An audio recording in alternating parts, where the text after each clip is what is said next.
somebody from the DMV wrote him back because he said, this is what I want done. I want my name taken out of all capital letters, blah, blah, blah. There's about 4 or 5 things there that he wanted them to do. And they wrote him back and said, well, we can't fulfill your request because, we have to put your name in all caps because that's just the way the system is and blah, blah, blah. And he wrote him back. And they used the word request in their letter back to him about 5 times. And he wrote him back and he said, excuse me, I didn't say I request. I said I require. And do your job, basically. Do what you're required to do. Otherwise, you're breaking the law. And so he wrote him back and said, this is what you're required to do. So forget it. Here's a copy of your title back. When you send me mine, I'll give you yours back. In the meantime, this situation's over with. And then he cracks me up at the bottom of it. He always signs it. Govern yourself appropriately. And he claims he couldn't get picked up if he wanted to. He had a cop pull up behind him one time at a station and told him he was going to take him to jail, and Jerry said, fine, and the guy pulled up there behind him, and then he took off. And he said, me and my friend, we drove to the local police station there. That guy said he was a trooper. He got moved to another troop because he went in there and he said, hey, where's that guy said he was going to arrest me? And he said the trooper got moved to another troop. But, it's like Winston Strout and all them guys you say, it's just good manners to give notice. And in that way, if you say, look, I'm not in contract with you, I'm not in your, take me out of your system, this is my private conveyance sign, and then it's up to them to plug it into their system so when the Pinkerton security guard out here runs your sign, like you said, it can come back, keep your hands off. I'm not part of the club. Right. That would be a good thing to have on your sign. I am not part of the club. Right. Non-club member. The unclubbed. Yeah. Well, and we keep on trucking, don't we? Something's got to give here pretty soon, though, don't you think? Yeah. Rubber band's getting pulled about as tight as she can go without busting. Well, we're starting to see some wins with certain things, which, look at, she got her liens removed. Nancy's liens were removed with IRS liens, and the guy... Yeah, that's what I was going to say. The people that have been most honorable for me to deal with has been the IRS, because they know what's going on. And I think they're very honorable, though. Well, I'm saying my dealings with them, they've done the right thing. Oh, you've been lucky. Yeah, I'll take it, but, like I got a bill from them last year, and I treated it as a trust, acted like the trustee, and did the public exemption on the front and the special deposit on the back, and I never heard another word from them. No. What do you mean? What special deposit on the back? Well, because if you ever listen to Christian Walters and the trust, the stuff about the trust. Oh, yeah. He was saying, whatever presentment they send you that's got the numbers on it, that is the check. And that's the trust property. And he always kept saying, you got to put the two titles together. The trustee, you put the trustee, the equitable and the legal title together, and that collapses the trust. Well, a presentment is a trust situation. And I kept thinking, okay, what's the legal? Well, the way I get it now is, say that presentment that they send me, this is the way I viewed it when I sent it back to them, was the public side was on the front and the private side was on the back. And so those are the two sides of the trust. And so by, doing what you would call an accepted for value, but I didn't call it an accepted for value, It's just a tax exemption is what it is. Like you said, that other guy last week was saying that, he told the IRS he put tax exempt on his W-4, and they wrote back and said, we're going to put you single. And he wrote back and said, who works for who?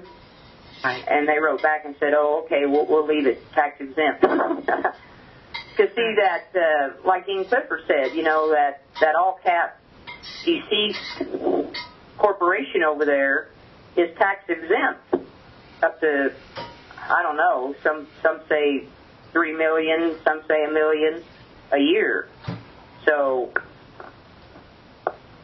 I just put tax exempt, and the other charge the same to and deposit to on the front, and then on the back I did a special deposit. See, that's my theory of why a lot of the accepted for values don't seem to be working. I think what they're doing is because what Christian always used to say is what distinguishes a contract from a trust is the fact that you make a special deposit. This deposit of this presentment, which is the check, is special for this reason to adjust this particular account.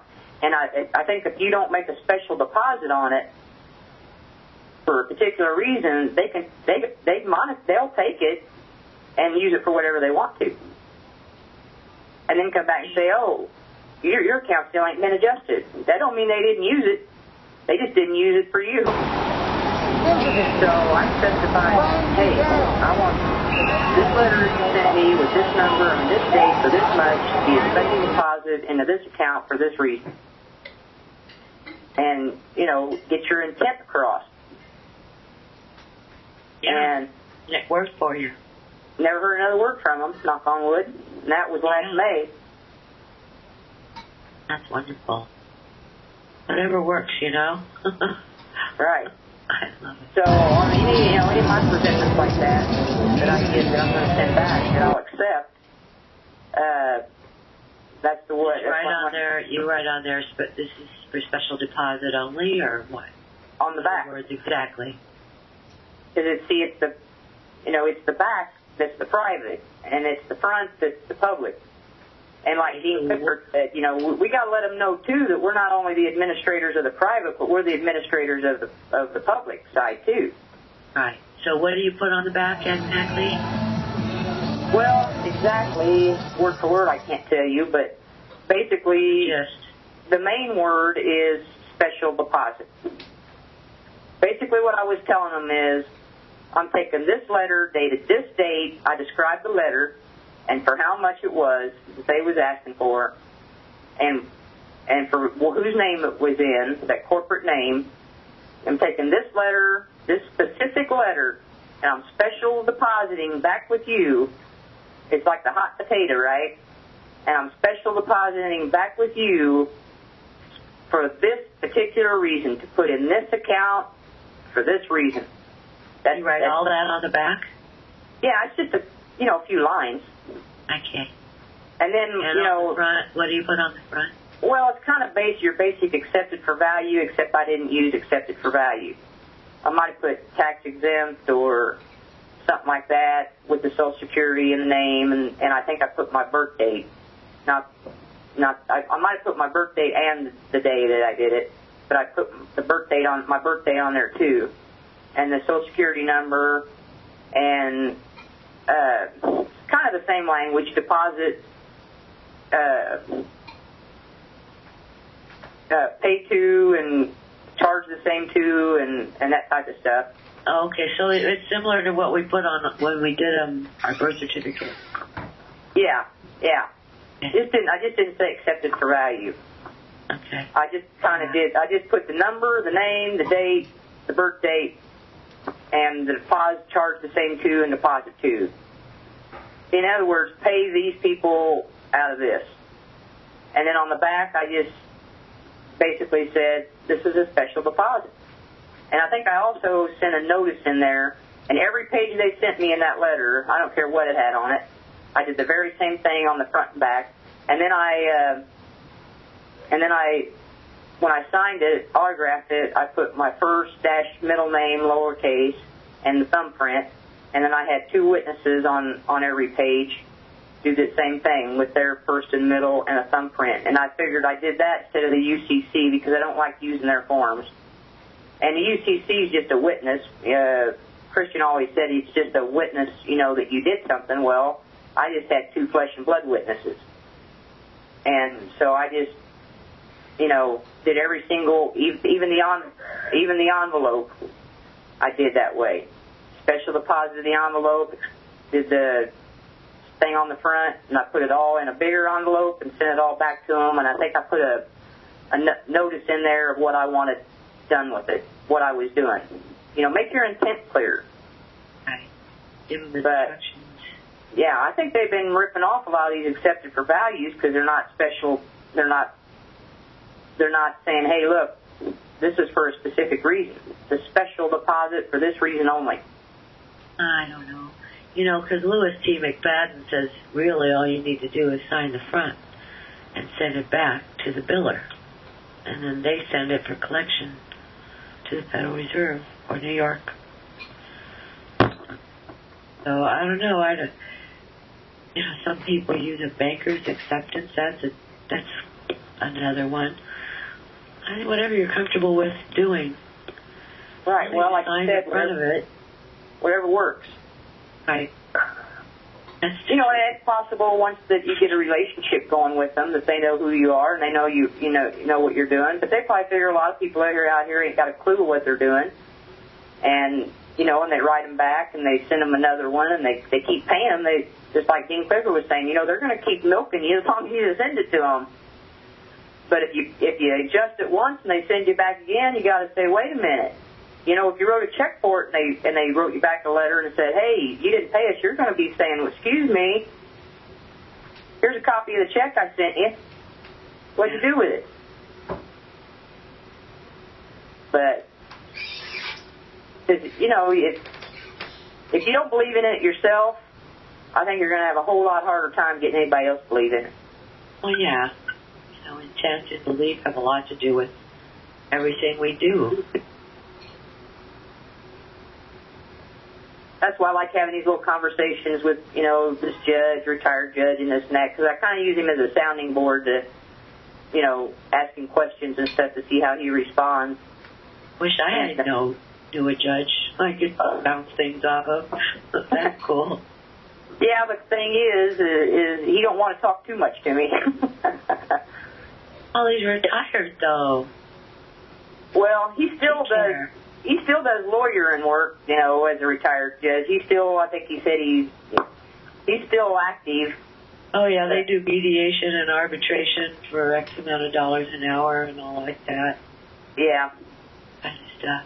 But he cracked me up when he got out of that car and said, you got to think of this as a club. He was probably rehearsing in his mind on the drive over what he was going to say to you and how he was going to say it. I know it. He couldn't believe I agreed with him. You're absolutely right. That's the first thing we've agreed on. It's the club. I ain't got no membership card.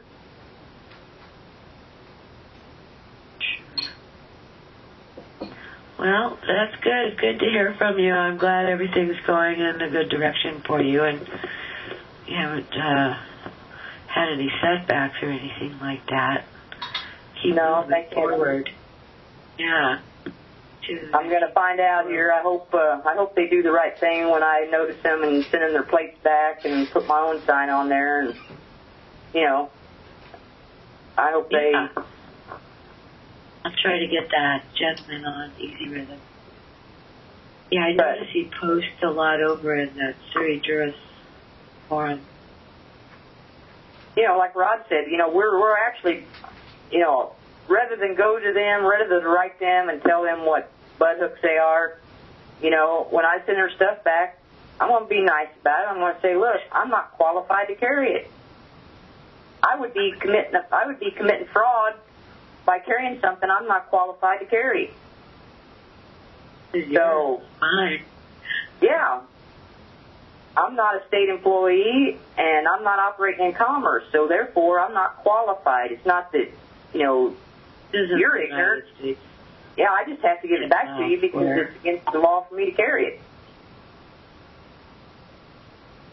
Yeah, just, you know what, you got to be prepared, though, for being towed, because it happens a lot. You know, a lot of cops aren't that savvy, and they're just stupid, and they just think, you know, they're going to have your car towed.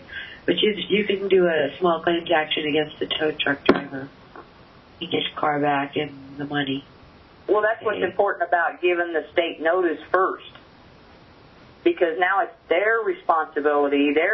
Now they're going to be liable if one of their Pinkerton guards violates you after you've already gave them notice that you're not part of the club. So what, do you just send that to, what, the DMV or all of the above? Yeah, the police department? Well, that's what I'm going to do. I'm going to send it to the DMV, the county sheriff, a couple of counties that I traverse in regularly, the city that I'm close to, their mayor and police department. So there's no misunderstanding. Yeah. So if they do something, it's not like, well, you never told us. Yeah, I did tell you, and I told your boss. Yeah, it's like you're contracting, but you're giving them an offer to contract, and here's the deal. And that's why I'm telling the bosses. So when they call in, because, the cop out here don't know. But when he calls in on his little radio, somebody's going to have the ability to let him know, so he don't get himself in trouble. Why? Because he's not just going to get himself in trouble, he's going to get his bosses in trouble that was notified of it. Now let us know how that goes. That sounds so right. Logical and correct. So. I will. If I'm not in the slammer, I'll let you know. I don't think you're letting them know up front. You're saying, here's the deal. You want to contract with me? This is the way it's got to be. You want to accept my offer? Let's go. It's taking control of the situation. I like it. Here's your stuff back. I'm not qualified to carry it. If there's some contract, some obligation or liability I have to you, please let me know. And when they don't, then I have no obligation or liability to them. This is what I'm doing, and, this is the way it is. Right. This is what my sign's going to read on my private conveyance. This is what my ID is going to look like. So, like Jerry Kirk says, govern yourselves appropriately. And what she was talking about getting the superior in trouble, that's under respondee superior. If they do something wrong, then their superior is responsible for it because they didn't train them properly. Okay. Right, especially if you let them know ahead of time. See, now they have no excuse. Right. Yep. Put them on notice. I like it. You can even publish it in the paper if you want. Here's another thing that I like what Jerry Kirk said. Was that, how a lot of people's having trouble getting stuff filed, making public notice, filing stuff in the county recorder's office and stuff? Yeah.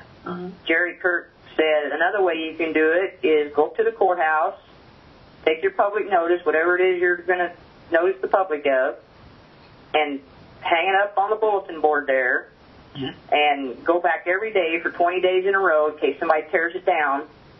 And if somebody tears it down, take another copy and hang it back up, and take a picture of you up there with it every day for 20 days in a row at the public courthouse, and that's public notice. There you go. And save a copy of your pictures and your dates so you have a record of your public notice. That's another way to do it. He calls it the poor man's public notice. But I don't know now, with the price of gas nowadays, for some people to run to the county courthouse is 20 days in a row ain't cheap. Yeah. I like what you're doing. You're going to put it in writing and mail it to them. And if you mail it all certified or registered, whatever, you get a record of letting them know. And then, I think I like the registered mail better, because I think the registered mail makes it a matter of public record, because it's registered. I mean, it is certified is one thing. Registered mail now it is registered. It is definitely registered. It's more private too, I think. But another thing Jerry Kirk says is what because he carries. I asked him if he carried a state license, and he said yeah. But the only reason he carries a state license is because every now and again he'll have to drive a car that somebody has that has a state tag on it. But he said what he did with that was he said take the change of address, change your address out of the corporate jurisdiction. Take a change of it. And that's another thing I did to the IRS when I sent them the stuff. You know how down there it says if you change your address, check below, blah, whatever. So when I wrote them back with the special deposit, I also told them I changed my address to my private address. That might have had something to do with why they didn't respond back either. But he said, in essence, the same address, or what? Was it different? Yeah, it's different. It's my address that I made up. Ah, okay. Not their number, say. Right. Mm-hmm. I call my place Prairie Fields, Niagara Creek Prairie Fields, and Missouri Republic. I like it. But he said, take your change of address. Now, he uses the 8-line address. He uses the range section township. And I asked him if you had to use that range section township. And he said, well, the only reason he uses that is because it's so foreign to their system. Yeah. And so he uses the range section township. He said, go up to the DMV and tell them you got a change of address. And they'll give you and make a copy of your change of address that you're going to give them your notice. And he said they'll take it, and he said they'll spit you out another driver's license, and lo and behold, it's going to have your old address on it. It ain't going to have your new address on it. And he said, that's fine too, get a copy of that. And he said, now what you have is fraud. And he said, then I don't worry if they pull me over out here, if I'm driving a car that's licensed and I get pulled over. He said, I'll just go ahead and sign it, under protest or whatever. And he said, and when I go up to court, he said, I just hold that driver's license up and say, Your Honor, we got fraud here on this document. What's the fraud? The fraud is you told them you didn't live in their jurisdiction, and they committed fraud and said you did.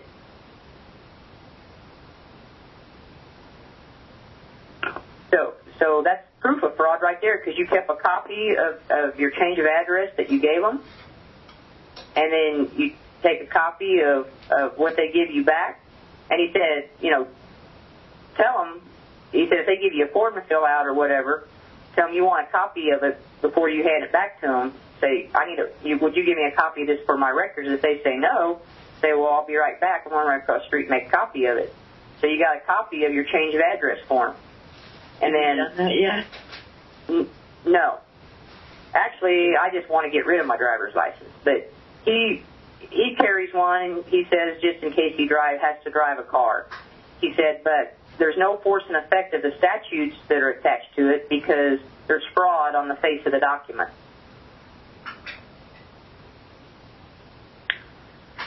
Which I thought was pretty cool. That is cool. And same thing, I asked him, like, with his, his light bill and his utilities and stuff. I said, do they come to your private address or your corporate address? And he said, they come to the corporate address. And he said, and I said, do you take it? And he said, yeah. He said, but there again, he said, I notified him of my change of address. And so therefore, I'll pay the light bill, but I'm not held to any contracts that are hidden within that application to get light and power, because there again, there's fraud. You told them your change of address was to the private, and they didn't change it. So you have and same thing with the DMV, and so you have a copy, you have evidence of their fraud. And so there's fraud on the very face of the document.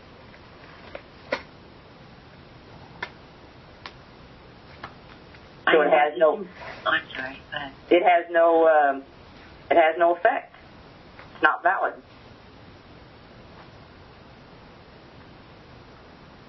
Interesting. Iowa came on. Did you want to say something, Iowa? Yes, Angela. A friend of mine had good luck with putting his vehicle in a trust. They won't tow it when it's in a trust. Oh, really? How do they know? Oh, I guess it would just say that on the registration or something. Well, this friend just told them, do not touch my vehicle, it's in a trust.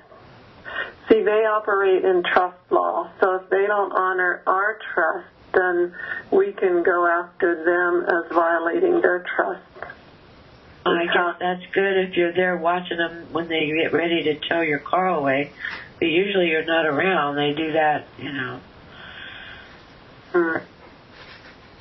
Okay. Well, in this case, I guess they were, I think they were like taking him away from his vehicle, and he told the police, and the police, I guess, told him to leave it alone, don't call the tow truck driver. And then I heard of another guy that tested that and parked his car right in the middle of an intersection and said to the police, I couldn't start it, it's in a trust. And they just helped him go get help to start it. And, you know, they were helpful. They didn't make him wrong. So there you go. What would they do otherwise? Give you a ticket or something? Or tow it? Or probably... Yeah, they take control over it. They act like they own your vehicle. But if it's in a trust, then that's removed. They can't, use their authority over it. Yeah, well, I guess everything should be in a trust then. Or a lot of them, right? That's what I'm learning. I'm doing what I can with that. Your home, and I just want to know how to do the body, how to word it for the body. Okay, blessings. I'll sign off. Thank you so much. Anyone else want to chime in? So, Rhonda, are you still doing Talk Shoe Your Own, or no? No, I got kicked out of that group. Oh. Did you have your own going on or something? Well, it wasn't my talk shoe. It was with Keith Livingway.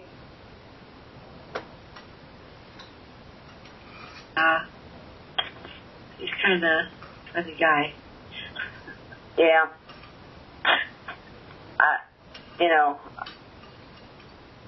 I got my own brain.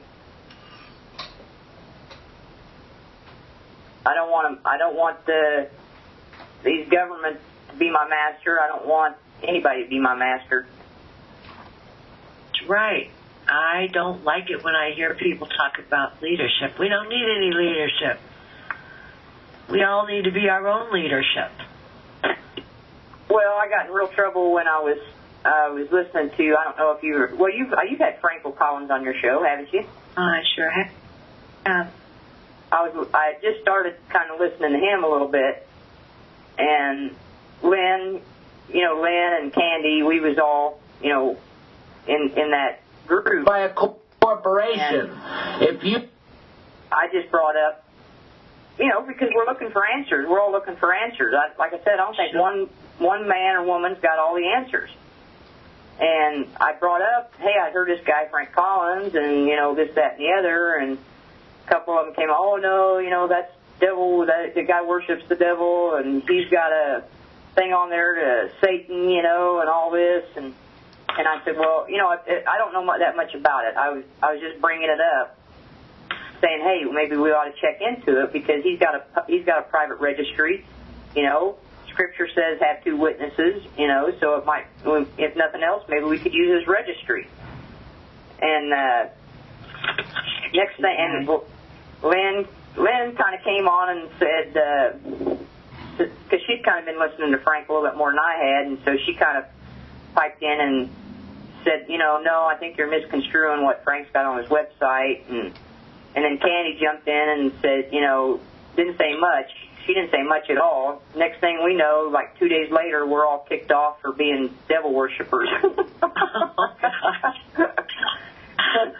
So I wrote them back. I told them I didn't accept their survey of me that way.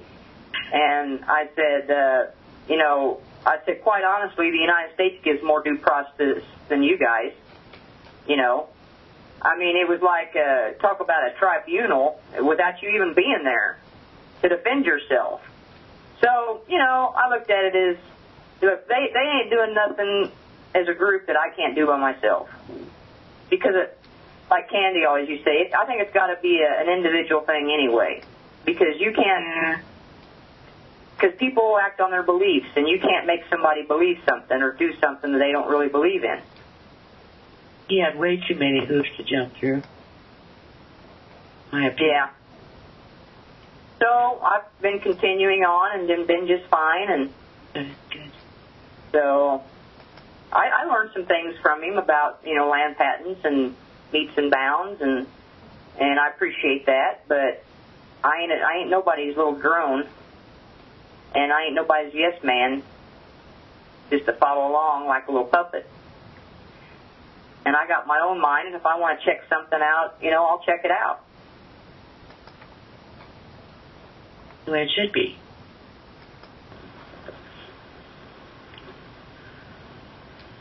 I hate it when people come along and it's got to be this way or nothing, You can't listen to anybody else. You got to listen to this, and that's it. And if you listen to anybody else, then you don't know what you're doing. And oh God. Right, and you're a devil worshiper. I mean, how insulting. Right. The charge was that we was trying to divert the group into, devil worshiping, which was espoused on oneheaven.org or whatever. I said, oh, give me a break. I said, I didn't get nasty with him. I just said, first off, I don't accept your survey of me or what happened. And the U.S. gives more due process than you people. And if you ever find yourself in controversy with anybody, I hope you get a better shake it than you give me. So I wish you the best. You don't need to be on that group. He Nope. came on here one time and tried to stir up something, and I cut him off at the knees. Oh, really? How long ago was that? Not too long ago, actually. Maybe about a month or so ago, or Oh, really? 2 months ago. Yeah. You'll have to give me that date. I'd like to go listen to it.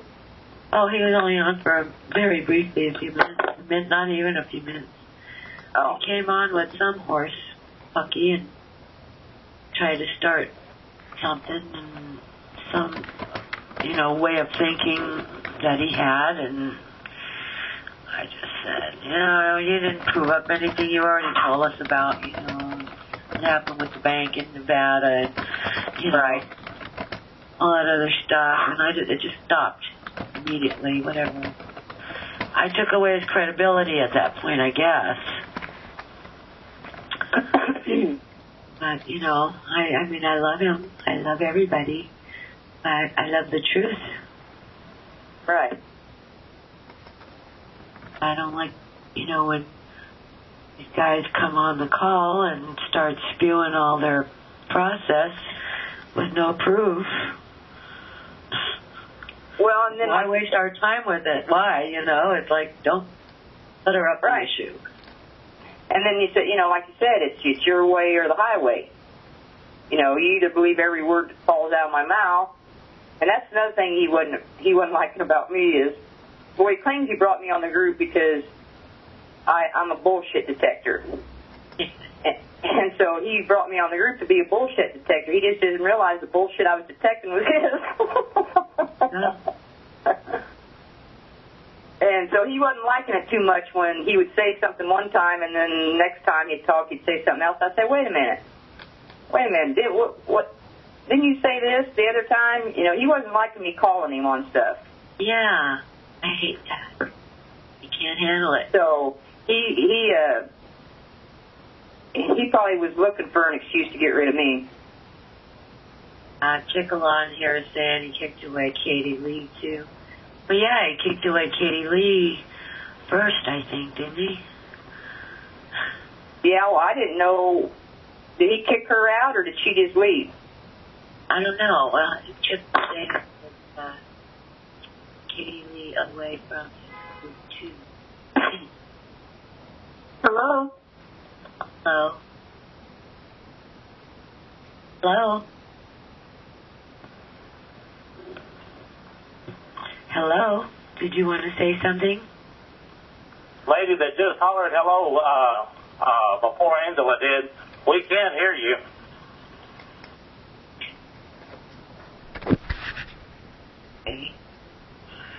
Anyway, so much for living like he's living like us. Bless his heart. Someday he'll find himself. Yeah, I wish he would. Yeah. But I don't need that crap. Just more complications. And that's what I'm trying to get away from is, people thinking they can control my life. Yeah. I mean, if they really thought that OneHeaven.org was this big satanic cult and devil worshippers and stuff, and I talked about it, you think the loving Christian way of behaving is to say, now, Rhonda, we want to try to straighten you out about this and try to explain some things to you why, this is why we say this is wrong. Instead of just, I'm glad I don't live back in the witch days, man. They'd have been stringing me from a tree or burning me at the stake. Really? I know. Any woman with a brain that would be, burned at the stake or something. Somebody that you cared about, and concerned about their well-being, that you thought was going down a wrong path, wouldn't a Christian thing to do be to try to straighten them out and try to show them where their errors are? Or would the Christian thing to do would be to throw them over the cliff? Of course, the Christian thing to do would be to help your fellow man or woman. See, there was none of that. It was, you tried to subvert our whole group. You're gone. Paranoia. Behind your back, we just get an email. All three of us get an email. We've been ostracized. I said, well, it must have been meant to be. Yeah. No big loss, right? Right. No big loss. Like I said, there ain't nothing that they ain't doing that I can't do by myself. Yeah. Leave them to their own devices. See what I don't care, do you? No. Just don't ever try to come on my call. Start in trouble. Well, I don't like spewing lies and garbage and crap, it just clutters everything up. Everybody's got enough to learn and, has only so much time to learn it in, and all that baloney just gets in the way. I don't like it. We're talking about Keith living by a corporation. We love you, Keith. You're just a little confused.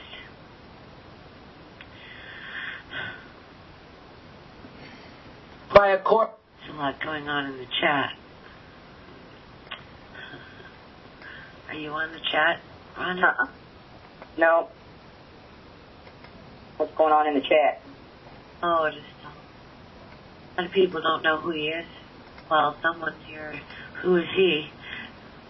Don't worry, you're not missing nothing. Right. David Clarence calls him Keith Liverwurst. Oh, that's funny.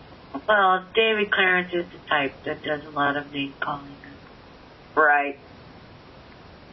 Yeah, I ain't too big into name calling,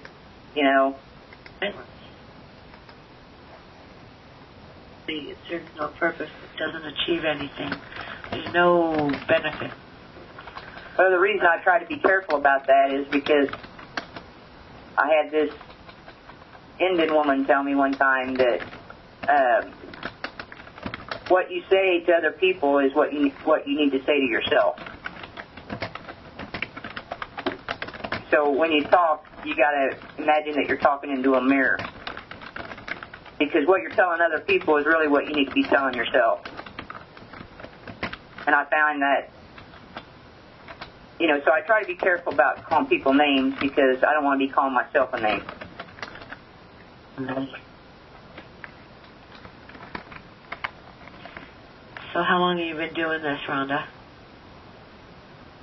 Oh, I started really digging probably probably after 9/11, when things just didn't smell right to me.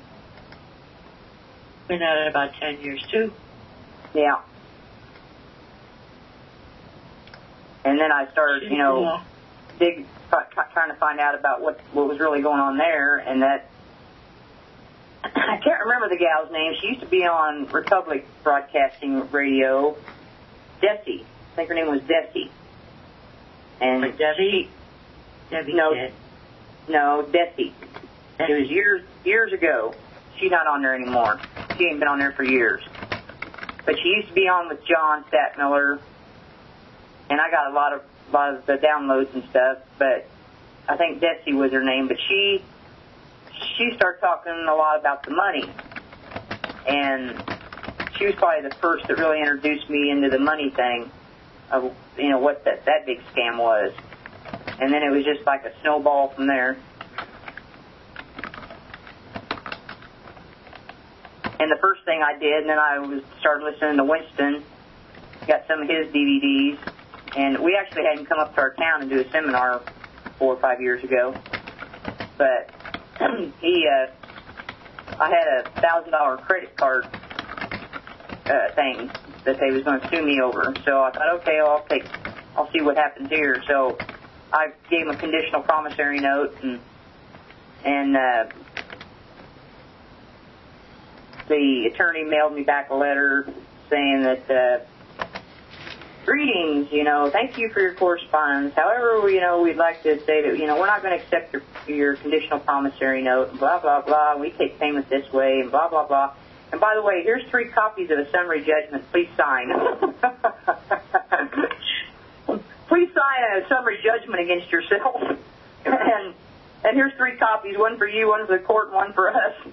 And so we went back to the next hearing, and Alex Jones, he's got those blue T-shirts with the big gold print that says Tyranny Response Team.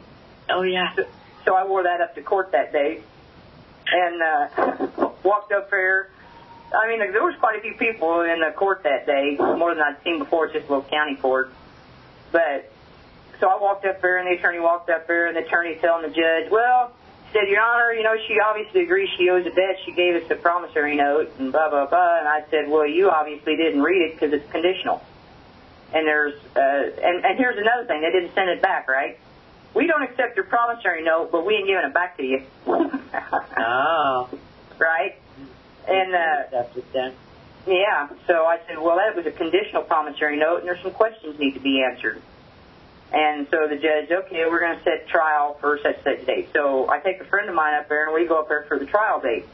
And there's the lawyer, the same lawyer. He's in there. They got a stack of vanilla folders. They're, whipping right through them. Hardly anybody there, just the lawyers going through the case, going through the folders. Guilty, guilty, guilty. And so me and my friend sitting there at the back of the courtroom. Well, this lawyer, he sees us back there. And I think my jury time was 9:30. So he gets done with what he's doing, and he walks out of the courtroom. He walks right past us. We're sitting on the very back row. And he kind of looks out of the corner of his eye at us and just goes right out the door. Well, it's about 9:20. So the whole courtroom's cleared out. It's just me, my friend, and the judge. So the judge, he gets up and he walks out. So I go over to the clerk's office. I said, hey, I'm here for this trial. I got better things to do. We going to do this or not? Well, yeah, it ain't till 9:30. So we went back over there and waited a few minutes. So here comes the judge back in. It's just the judge and me and my friend. And he said, yeah, the attorney faxed over or called over and said, he wants to postpone this till Friday. But he said, I'm not inclined to let him postpone it unless you are. And I said, if I knew then what I know now, I'd say, yeah, I'll come back Friday because I want to hear his answers why he's filing a false claim into the court. But at the time, I was just happy to get it over with, and I said, I'm not inclined to let him come back either. So it got dismissed. But it was so funny. I mean, he was right there in the courtroom, the attorney was, and he walked right past us and walked out and never came back from my trial. So funny. And I thought, and because of why he couldn't answer them questions.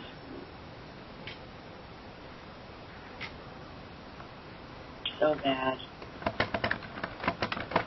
They just run out. same thing with that other. That's why, like Winstead and Dean Clifford, you know, you don't want to go walk into a courtroom until you've already won the case. And you should know, like Winston always used to say, you should know what the outcome's going to be before you ever get there. Because why? You've already got them in a default. You've already got them in an agreement.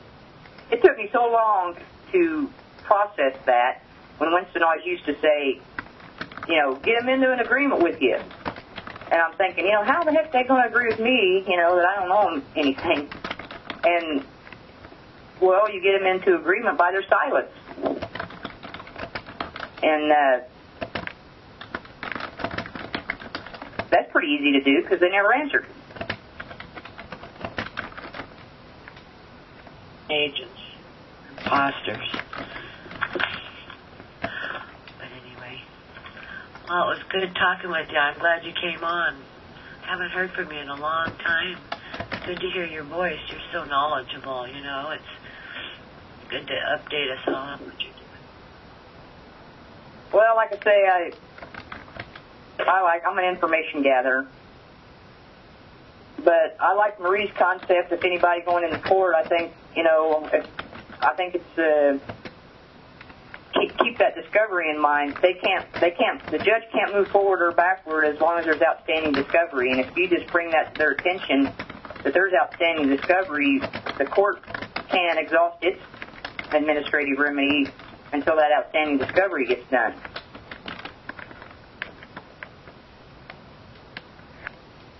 Everybody in the chat room is cheering you on. Go, Rhonda.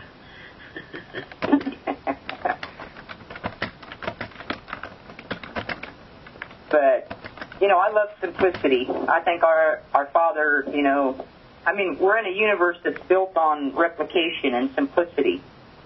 And I think our Father loves simplicity, the beauty of it. Applications just make things awful. It's just stressful and time-consuming and not beneficial in any way, shape, or form.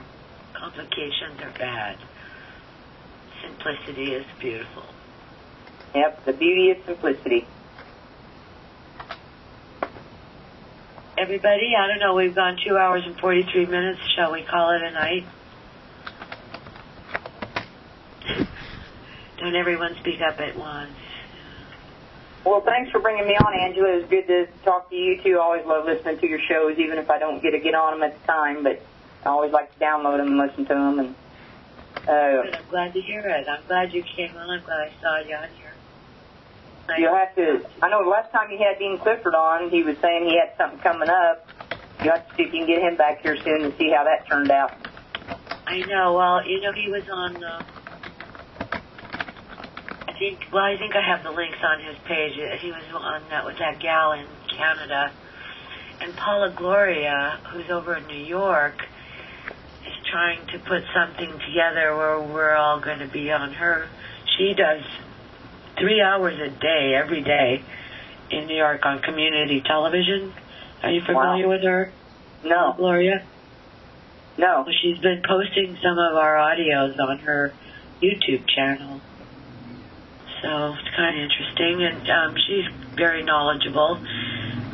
She's had me on one of her shows, but she wants to have me and her and this woman from Canada who also had Dean Clifford on, and like have the three of us women. Be good if you were on there too, a whole woman's round table for a change. That'd be cool. I could get. Hey, we ought to get some stuff done with that. Yeah, I like that idea. Work on that off.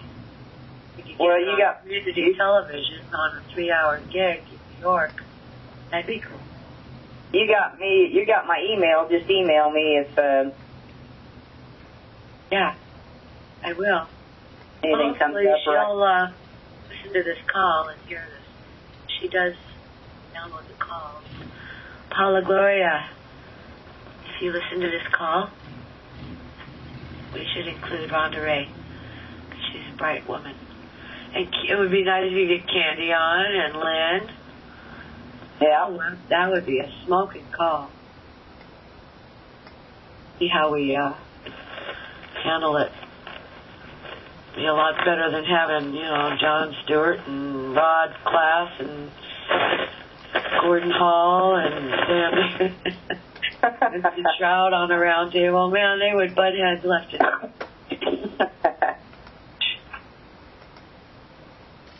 See, we realize that none of us know everything. We're willing to share. We're willing to have an open mind about ideas. See, some of those guys get just deadlocked in their, like Rod Class. I love his information. I think he's very right on. He's I don't know. Something's just not clicking. It don't seem with the trust part of it for him.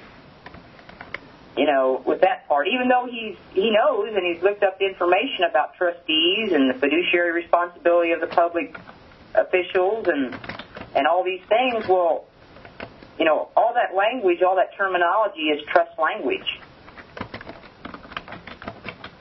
Yeah, it'll click for him. Yeah. Yeah. He's certain path, and that's just a little different. Right, but it's been very, his information is very powerful. Yeah, and it all fits together. Right, it's just another piece. Right. That's how I see it anyway. I listen to everybody. That's why I like having all kinds of different people on my call. Because I want to get all the information, and then it's up to us to take and use what we want and get rid of the rest. Or not, or save it for later. I like that. Yeah, I think his way is very grown up. Have to make their own decisions. Right. His information is very good about. I agree the statutes don't apply to us, but they're very good to know, to let them know how they're committing felonies. You start telling one of these guys out here that's holding a title, public title, that they're committing felonies, they're probably going to start losing a little sleep at night. Especially when you can point it out to them in the law. Hopefully, at least they'll look it up, see if we're right. Well, the line I like to use, don't believe me, look it up. I learned that from Irwin Schiff. Right. How's Irwin doing? Last I heard, he was okay. Still fighting to get out. Can't believe he's been in so long already. It's like 6 years. Wow. No. I don't think he gets out till 2015 or something like that. I don't know. I hope he gets out sooner. God bless him. He was like the granddaddy of them all. He took on the IRS and the government. Wanted to prove he was right. He just, he led the way for a lot of us. Let's put it that way. Can't put him down for that. He opened up a lot of eyes. May Father have mercy on those that did that to him. And I only say that because what you wish on others is what you get for yourself. That's right. That's what I said about the judge. Dawson wrote it in a blog or whatever. He came out of his mouth pretending Irwin Schiff was going to come back on him tenfold. I wish you the best. It's just, unfortunately, it's not me that'll be handing out the vengeance. So I don't have to wish bad things on people. They're going to bring it on themselves. So yeah, here is saying, thanks, Rhonda, for your overview. It means a lot. Thank you for saying that. I appreciate that. My pleasure. Hope to help somebody. But yeah, it's always good to hear others' experiences. That's how we gain knowledge and we avoid, problems if we listen and learn from others' experiences. That's what it's all about. But anyway, I'm going to close it out. We're at 2 hours and 50 minutes and 51 seconds. It's been fun. Thanks again, Rhonda. I appreciate it. Thank you, everyone that participated and came on the call. We'll see you again next Thursday. I don't know what we'll do next Thursday. I don't know if we'll have a guest speaker or not. If it's meant to be, it will happen, because that's how I pretty much let it happen. People get steered over to our call, and it just works out. I mean, we got real lucky with Dean Clifford, boy, I tell you. Because nobody knows how to get a hold of him after all of that, you know, and I must have got a email. Sorry. To get a hold of him via his YouTube channel, where you can email him from there, or send a comment or a question from his YouTube channel. Okay, tomorrow is what? Tomorrow's Friday. That's Rod's call is tomorrow, and then Saturday is Jack Bauer, American Reconstruction Project, and then Sunday is what? We've got Mel's Bar and Grill does her call in the evening, and also Gary Ray does his call, Divine Mind Group. And then Monday we start a new week with Dave, Dallas Death Discussion. And the beat goes on, and it's almost the end of the year. See, I think Dave got the right idea at taking them into federal court. Yeah? You know, and with these so-called public-private officials out here violating our rights, I think that's right where we ought to take them, right in the federal court for federal law violations. Because they're violating federal law. Servant. Magic words. Who's a public servant here, you or me? And we'll probably close it out with that. And I love everybody. I love you all. I'll see you all next time. Bye, Angela. Good night, Rhonda. Good night, everyone. Thanks, Angela.